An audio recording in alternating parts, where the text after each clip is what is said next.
Oh, yeah. All right, so, okay, see you guys. Okay, well now it's interview time. No. Come on With you? Come here. Come here. Now it's interview time. Okay, let's start the show. Good fucking boots. All right. Have you worn those all upstairs? Yeah. Those boots? Those are small. You're in the middle. I am? Yeah, you are the interview subject. Am I the guest? Yes. Well, welcome to Rocky Talk. Oh my God, I'm Welcome sweating. to Rock and Talk from Pentagram Studios in downtown Hades. Hades, I love Hades. I know Lucifer. Anyways, yeah, there we go. Absolutely. What is it? This way, this way. I'm Viva Vulgaris. I'm Dave Kiner. And I'm Johnny Rude. All right. There we go. He is Johnny Rude. Okay. Tell us, who is Johnny Rude? I don't know, just a dude. Johnny Rude, what do you do? What do I do? Bands you played with? I play music. Drums, I play drums. obviously. I was screwing around on your lovely brand new kit from hell, as they say, and smoking. That's awesome. You're the one smoking. Yeah. That doesn't do Well, anything. you know what? Let's start with your history currently, and then we'll move backwards in time. Currently? Yes. Okay. Currently, I do absolutely nothing. Well. No. Currently. Let's see. I was in Chicago a few months ago. I did a record with Steve Albini. Okay. Steve Albini fame, Nirvana, a million other bands. Google his name. With my band, Salem Saints. We did a record with him. It's still pending. It's still coming out. We're still working on it.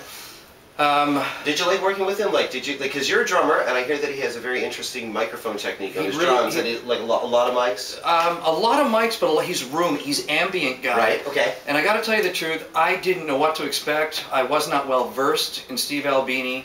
I mean, you know, I like Nirvana. I mean, like I said, when I found out who he was, I said, oh, this guy's got some great credentials. Sure. And then I went there, and this guy is the most deadpan, dry dude you'll ever meet in your life.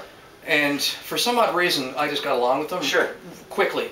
And well, because you're such a difficult man to get along with. Oh, yeah, just the gift of gab, and whatever. But so we started talking, and this guy was so cool. I got to tell you, I'm just going to Steve Albini. If you ever see this dude, I love you. But just a super cool guy. We got along famously. He said, "What do you want? What do you want for your?" I said, "Look, man, I like Bonham. I like what you did with Dave Grohl, this and that. You know, just." Any interesting mics that he used, like that were that were like say not of use, like a lot of ambient stuff. A lot of I don't know the names of the mics, Dave, but it was a lot of ambient stuff. He had a lot of overheads. He had these great floor mics. Right. The room we played in, it was, I don't know, he lives there in this studio. He's got 2 studios in there. But God, I don't even know what this was called, the room, but it was cavernous. It was. And this was in Chicago. In Chicago. Yeah. In Chicago, and just a massive drum room, and then the guitar room. This was kind of cool. The guitar room was right in front of me with sliding glass doors. Everything was close to mic. You had a guitar cabinet, you had a bass cabinet, and we had another guitar player. And I remember going upstairs and saying, you know, how you gonna mic that? Now let me ask you a question. Did you do your drum tracks live, or do you? Everything was live. That's great. So there was no click tracks. No click track. None of that nonsense. None of that nonsense. I even said to Steve, I wanted to play with the click because I can. Right. And my guys in my band were going, oh, we don't want to play to a click because the guitar player guy, I mean, he's great, but he couldn't really. But so I went to Steve, and Steve kind of goes, well, let me just see what you guys do. And so we did a couple tunes, and he came down and he talked to me. He goes, dude, you got amazing timing. You don't got to play to a click. I said, I know, but I want to make it perfect. Right. He goes, no worries. It's going to sound killer. So that was great, because you know what, if you have a producer that has that much confidence in you, you're going to play that well. Oh, absolutely. And I remember. Yeah. And you are. I remember sitting there playing, and I'm looking through this sliding door where the guitar players were in this sort of, I guess, closed off glass room, and they're all in there, and I'm playing. And when you think you're not playing with a click track, you do kind of, you slow things down a bit, which is good, as opposed to speeding up. Well, and because live you generally tend to speed it up everybody a little does, bit faster anyway, of course. So this kept me under wraps because I knew, and I had rehearsed all the songs to a click anyways, in and out. It didn't matter to me, so I knew them. And then we were upstairs listening to one of the tracks. So it's just second nature to go through. Oh, totally, totally. And I didn't care. I said to him, I wanted to, and he goes, no, it's cool. And he goes, let me see what you do. And he goes, oh, you're fine. I'll tell you the truth. I hear he's very efficient, so that he gets it down fast. Oh, dude, it's awesome. I mean, it's his room. He knows the room. He knows the sounds. Basically, he goes, pick a drum kit you like. And I said, I like this DW kit. And he goes, pick a snare drum you like. And he actually said, can you try this? It was like a 1922 Ludwig drum, a nickel-plated snare drum. And I was like, oh, that's now that's cool. rare. For those of you out there who know anything about gear, that's some rare stuff. Yeah, and he had a great neat... Those old jazz kits? Yeah, well, yeah, Oh, this yeah. is like, I guess jazz in a sense, Ludwig. Yeah. And they were based out of Chicago, Ludwig, Sure. initially. So he goes, try this, and I can't remember how many lugs, maybe 10.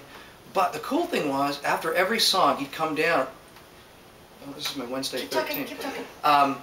After every song, he'd come down, and he had, it wasn't a blow dry, it was like, I guess, sort of a heating, if you do any kind of production and you're working with electronics and you're shrink wrapping, again, I'm lost for words here. You use this little heating dryer and it tightens up all the plastic. I know what you're talking what I'm about. talking Yeah. So he would come down after every song and he'd put this on the snare drum head. Wow. And I go, what are you doing, dude? He goes, it'll save it for another couple of songs as opposed to changing that head every song because I'm hitting really hard. So I go, that's cool. I've never seen that. I go, right on. Way to go, Steve. Then he says this. He goes, can I show you the hardest drum beat in the world? Okay. I go, go ahead, dude. And he plays this drum beat, and it's like him, very eclectic and weird.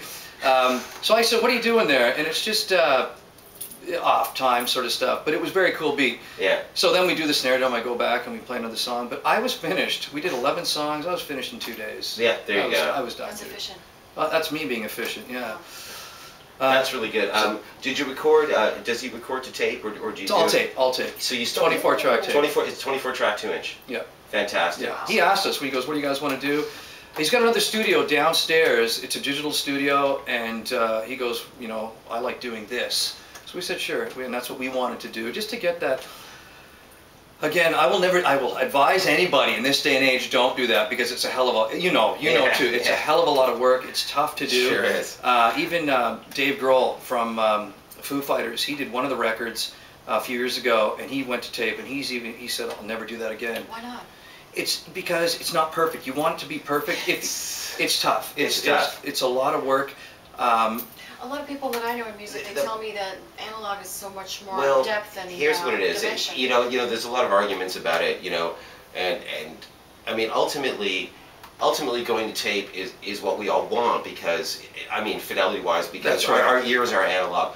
But the problem is that you know, when you're doing editing on any project, working with tape can just be a nightmare situation for any editor, even if it's the simplest cutting and pasting. Absolutely. Because if they even get it infinitesimally wrong, it can destroy the project. But Steve Albini, he's a genius at it. I mean, we didn't do a lot of that. And the thing I would say to anyone out there too, you got to be well rehearsed. Of course. You've got to be tight as hell. And if you're not, that's when the nightmare starts. Sure.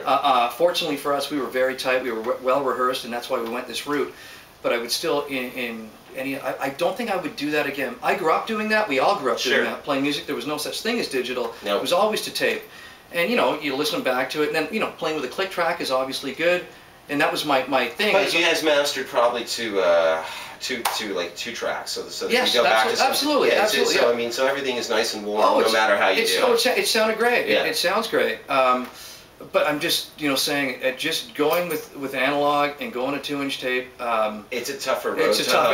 Yeah, and it takes a little long. But if you're going digital, I mean, you could make a record in your bedroom now. I mean, kids are doing that these days. You know, well, you know what? I mean, ultimately, you know, I mean, for sound-wise, I mean, the real ultimate preferable thing is to actually have a 2-inch 16-track, which actually Daydream Nation Sonic Youth was recorded on, which is why it's such a beautiful, warm-sounding album. See, I don't know that. It is. He would know that. You know, of course he would. And it was also done. I forget what board it was done on, but also a nice old tube board. And, you know, so that's why, even though it was a record done in the '80s, when everybody was MIDIing and digital was coming around, they were saying, you know what, let's find the oldest technology possible and give it the warmest sound possible, and they did. And they created a classic album with it. Yeah. You know? Oh, obviously, yeah.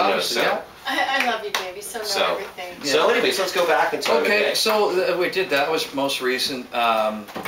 Oops. Oh, hey, you're knocking things over. Before that, what the hell was I doing? I mean, I've run some clubs and stuff. But Tell us what bands you played with. About bands I played. Well, Jesus Christ was a heck of a good band. It was a pretty damn good band. My band, and we're in hell right now. But yeah, Jesus Christ, we were signed to A&M. That's right. Is there still a MySpace site for that or anything like that? Honestly, you know what? I don't know. I mean.